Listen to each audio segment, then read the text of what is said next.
നമസ്കാരം. മലയാളി വാർത്തയിലേക്ക് സ്വാഗതം. ഇന്ത്യ വിരുദ്ധരായ ഭീകരവാദികളെ, ലഷ്കർ ഇ ത്വയ്ബയുടെയും അതുപോലെ തന്നെ ജയ്ഷെ മുഹമ്മദിൻ്റെയും ഭീകരവാദികളെ അജ്ഞാതർ ലിസ്റ്റിട്ട് കൊല്ലുകയാണ് പാകിസ്ഥാനിൽ. ഇത് പാകിസ്ഥാനിൽ വലിയ ചർച്ചാ വിഷയമാവുകയാണ്. നിരന്തരം ഇത്തരത്തിൽ അജ്ഞാതരുടെ ആക്രമണങ്ങൾ നമ്മൾ ഇന്ത്യയിൽ കേൾക്കുന്നുണ്ട്. കൊല്ലപ്പെടുന്നവരെല്ലാം മുതിർന്ന അല്ലെങ്കിൽ ഉന്നത ഭീകരരാണ്. അതായത് ലഷ്കർ ഇ ത്വയ്ബയുടെയും അതുപോലെ തന്നെ ജയ്ഷെ മുഹമ്മദിൻ്റെയും ഹിസ്ബുൾ മുജാഹിദിൻ്റെയും ഒക്കെയുള്ള ഭീകരവാദികൾ എന്ന് പേരെടുത്ത പരിശീലനം ലഭിച്ച ഭീകരരെയാണ് ഇങ്ങനെ അജ്ഞാതർ തോക്കിൻ്റെ ഇരയാക്കി മാറ്റുന്നത്. നിരവധി ആളുകൾ ഇതിനോടകം തന്നെ ഇത്തരത്തിലുള്ള അജ്ഞാത ആക്രമണത്തിൽ കൊല്ലപ്പെട്ടു. എന്തുകൊണ്ടാണ് ഇത്തരത്തിൽ അജ്ഞാത ആക്രമണങ്ങളിൽ കൊല്ലപ്പെടുന്നവരുടെ കൊലപാതകങ്ങൾക്ക് പിന്നിലെ ആളുകളെ പിടിക്കാൻ കഴിയാത്തത്? എന്തുകൊണ്ടാണ് ഈ കേസിൽ ഒരു തെളിവും തുമ്പുമൊന്നുമില്ലാത്തത്? എന്തുകൊണ്ടാണ് ഇത് അവസാനിപ്പിക്കാൻ കഴിയാത്തത്? പല ഭീകരന്മാരും പാകിസ്ഥാൻ പട്ടാളത്തിൻ്റെയും പാകിസ്ഥാൻ ചാരസംഘടനയായ ISIയുടെയും ഒക്കെ സുരക്ഷിതമായ സുരക്ഷാ വലയത്തിൽ കഴിയുന്ന ആളുകളെയാണ്. ഇവരെയെല്ലാം എങ്ങനെയാണ് അജ്ഞാതർ കൊന്നൊടുക്കുന്നത്? ഇവർക്ക് ഈ ഭീകരന്മാരെക്കുറിച്ചുള്ള വിവരങ്ങൾ ആരാണ് പകർന്നു നൽകുന്നത്? പട്ടാപ്പകലാണ് ഇവരെ വെടിവെച്ച് കൊല്ലുന്നത്. പലരും തൽക്ഷണം മരിക്കുന്നുണ്ട്. അതിൽ നിന്നും രക്ഷപ്പെട്ടത് അല്ലെങ്കിൽ ആക്രമണത്തിൽ നിന്നും ഒന്നോ രണ്ടോ ഭീകരർ രക്ഷപ്പെട്ടിട്ടുണ്ടാകും. പക്ഷേ ഏറ്റവും പ്രധാനപ്പെട്ട ഭീകരന്മാരാണ്, ഇന്ത്യക്കെതിരെ പാകിസ്ഥാൻ ഏജൻസികൾ ഉപയോഗിക്കുന്ന ഭീകരന്മാരെയാണ് ഇങ്ങനെ അജ്ഞാത സംഘം ലിസ്റ്റിട്ട് കൊല്ലുന്നത്. അതുകൊണ്ട് തന്നെ പാകിസ്ഥാനിൽ ഇതിപ്പോൾ വലിയ ചർച്ചാ വിഷയമായി കൊണ്ടിരിക്കുകയാണ്. ആരാണ് ഈ ആക്രമണത്തിന് പിന്നിൽ? പാകിസ്ഥാൻ ആരോപിക്കുന്നത് ഇത്തരം ആക്രമണങ്ങൾക്ക് പിന്നിൽ ഇന്ത്യയാണ് എന്നാണ്. ഇന്ത്യയുടെ രഹസ്യാന്വേഷണ ഏജൻസിയായ റിസർച്ച് ആൻഡ് അനാലിസിസ് വിങ് റോ എന്നറിയപ്പെടുന്ന ഈ സംഘടനയാണ് ഇത്തരത്തിലുള്ള ഓപ്പറേഷനുകൾ നടത്തുന്നത് എന്നാണ് പാകിസ്ഥാൻ ആരോപിക്കുന്നത്. നേരത്തെ ഇത്തരത്തിലുള്ള ഓപ്പറേഷൻ നടത്താൻ ഇന്ത്യൻ രഹസ്യാന്വേഷണ ഏജൻസികൾക്ക് ഇന്ത്യയിലെ സർക്കാർ അനുമതി നൽകിയിരുന്നില്ല.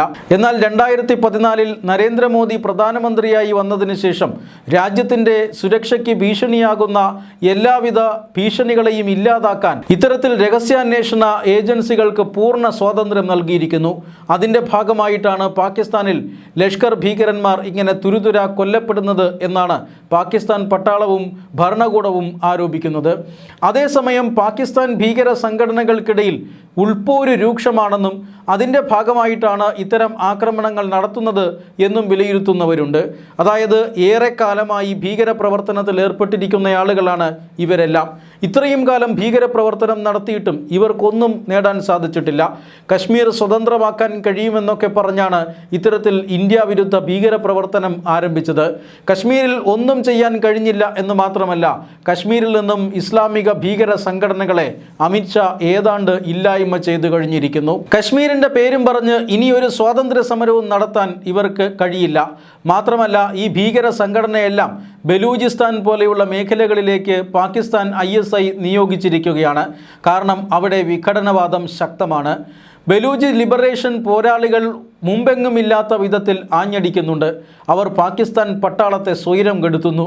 അതുകൊണ്ട് തന്നെ മേഖലയിൽ ഇസ്ലാമിക തീവ്രവാദം വ്യാപിപ്പിച്ചാൽ, അവിടെയുള്ള യുവതീ യുവാക്കളെ ഇസ്ലാമിക തീവ്രവാദം കുത്തിവയ്പ്പിച്ചാൽ ഇത്തരത്തിൽ വിഘടനവാദത്തിന് കുറവ് വരും എന്ന് പാകിസ്ഥാൻ കണക്ക് കൂട്ടുന്നു. അതുകൊണ്ട് തന്നെ ലഷ്കറിൻ്റെയും ജയ്ഷെ മുഹമ്മദിൻ്റെയും പ്രവർത്തനങ്ങളെല്ലാം ബലൂചിസ്ഥാൻ പോലെയുള്ള പ്രവിശ്യകൾ കേന്ദ്രീകരിച്ചാണ്. ഇങ്ങനെയുള്ള പ്രവർത്തനങ്ങൾക്കിടയിൽ ഭീകര സംഘടനകൾക്കിടയിൽ വലിയ പ്രശ്നങ്ങൾ ഉണ്ടാകുന്നു, അധികാര തർക്കങ്ങൾ ഉണ്ടാകുന്നു. അതുകൊണ്ട് തന്നെ ഭീകര സംഘടനകൾ 2ആയും 3ആയും ഒക്കെ പിളരുന്ന സാഹചര്യമുണ്ട്. ഇങ്ങനെ കുടിപ്പക മനസ്സിൽ സൂക്ഷിക്കുന്ന ഭീകരരാണ് പിന്നീട് ഏറ്റുമുട്ടലിലൂടെ ഇത്തരത്തിലുള്ള കൊലപാതകങ്ങൾ നടത്തുന്നത് എന്ന് വിലയിരുത്തുന്നവരുമുണ്ട്. അത്തരം ചില കൊലപാതകങ്ങൾ നടന്നിട്ടുണ്ടാകാം പാകിസ്ഥാനിൽ. പക്ഷേ ആദ്യത്തെ സിദ്ധാന്തത്തിന് തന്നെയാണ് സ്വീകാര്യത ലഭിക്കുന്നത്. അതിന് കാരണങ്ങൾ നിരവധിയുണ്ട്. ഒന്നാമത്തെ കാരണം തുമ്പും തെളിവുമൊന്നുമില്ല എന്ന് തന്നെയാണ്. കൊലപാതകങ്ങൾ എത്ര രഹസ്യമായി നടത്തിയാലും ഒരു രാജ്യത്തെ അന്വേഷണ ഏജൻസിക്ക് അതുമായി ബന്ധപ്പെട്ട തെളിവുകൾ ലഭിക്കാറുണ്ട്. എന്നാൽ ഇൻ്റലിജൻസ് ഏജൻസികൾ നടത്തുന്ന ഇത്തരത്തിലുള്ള എക്സിക്യൂഷനുകൾക്ക് തെളിവുകൾ കണ്ടെത്താൻ പ്രയാസമായിരിക്കും.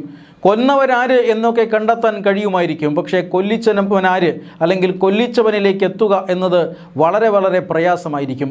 രണ്ടാമത്തെ കാരണമെന്ന് പറയുന്നത് ഈ കൊല്ലപ്പെടുന്നവരെല്ലാം ഇന്ത്യ വിരുദ്ധ ഭീകരന്മാരാണ്.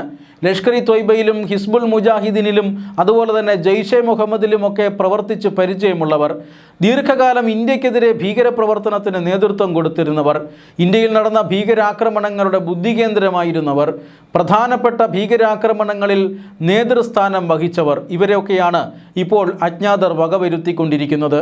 അതുകൊണ്ട് തന്നെ ആദ്യത്തെ സിദ്ധാന്തത്തിനാണ് ഇപ്പോൾ ഏറ്റവും കൂടുതൽ സ്വീകാര്യത ലഭിക്കുന്നത്, കൊല്ലുന്നത് ഇന്ത്യ തന്നെ എന്ന സിദ്ധാന്തത്തിന്. എന്നാൽ ഇന്ത്യ ഗവൺമെൻറ് ഇതെല്ലാം നിരസിക്കുകയാണ്. നിയമവിരുദ്ധ പ്രവർത്തനങ്ങൾ ഒരു കാലത്തും ഇന്ത്യ ഗവൺമെൻറ് നടത്താറില്ല.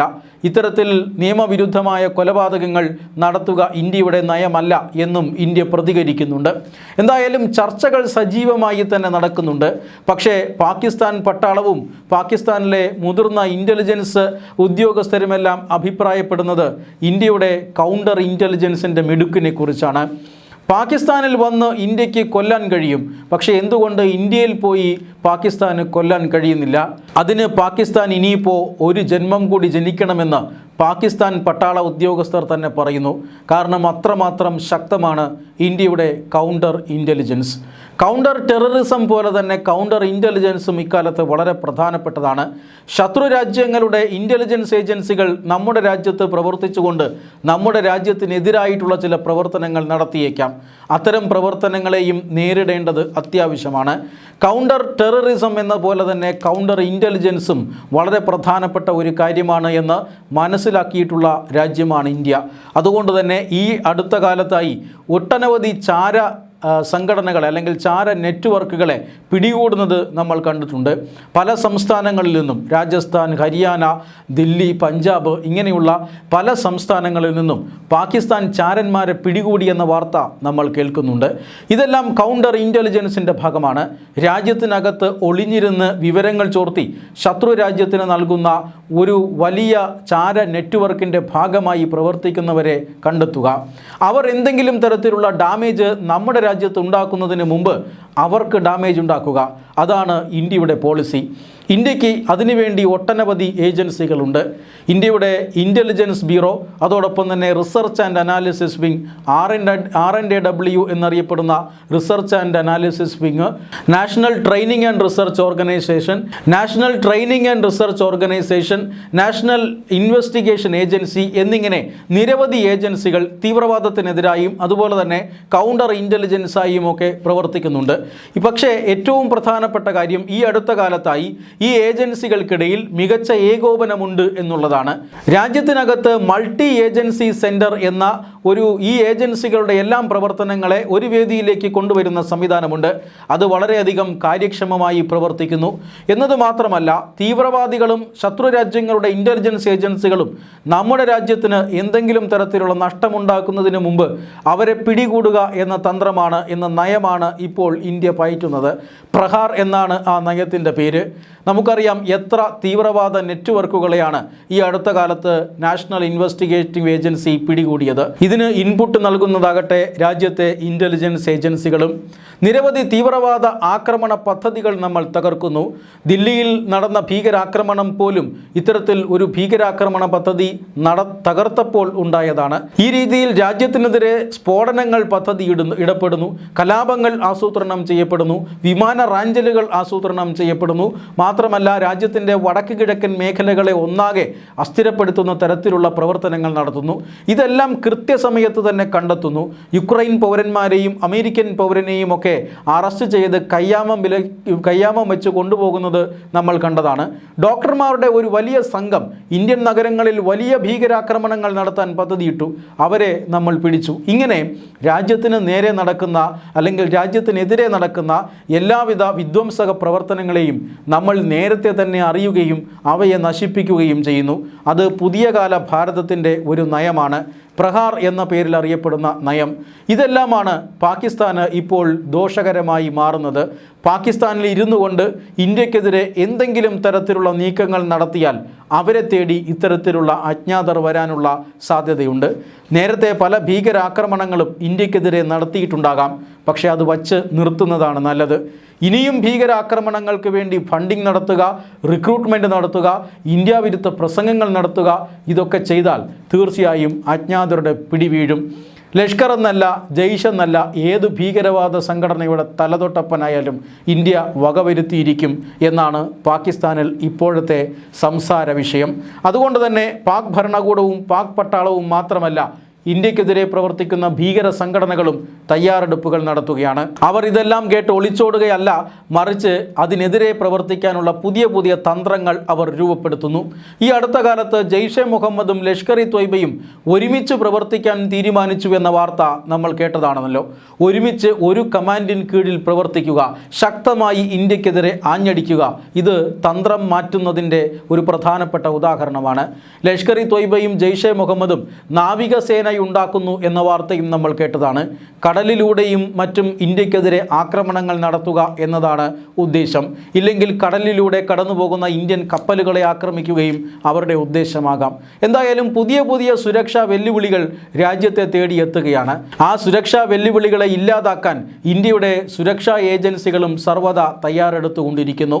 രാജ്യത്തിനെതിരെ പ്രവർത്തിക്കുന്ന ഭീകരവാദികളെ പിടികൂടുന്നു എന്ന് വെച്ച് രാജ്യം സുരക്ഷിതമാണ് എന്ന് നമുക്ക് ഊഹിക്കാൻ കഴിയില്ല. അതുകൊണ്ട് തന്നെ ഈ അജ്ഞാതർ നടത്തുന്ന കൊലപാതകങ്ങൾ വലിയ വലിയ വാർത്തയാകുമ്പോഴും രാജ്യരക്ഷയ്ക്ക് വേണ്ടി കണ്ണും കാതും കൂർപ്പിച്ചിരിക്കുകയാണ് നമ്മുടെ സുരക്ഷാ ഏജൻസികൾ. ഇത് രാജ്യത്തെ സുരക്ഷാ ഏജൻസികളുടെ പേര് വർദ്ധിക്കാൻ ഇടയാക്കുന്നു എന്ന കാര്യത്തിൽ തർക്കമില്ല. അമേരിക്കയുടെയോ ഇസ്രായേലിൻ്റെയോ ഒക്കെ ഇൻ്റലിജൻസ് ഏജൻസികളുടെ പേരിനോടൊപ്പം തന്നെ ഇന്ത്യയുടെ സുരക്ഷാ ഏജൻസികളുടെ പേരും ഇപ്പോൾ ചർച്ച ചെയ്യപ്പെടുന്നുണ്ട്.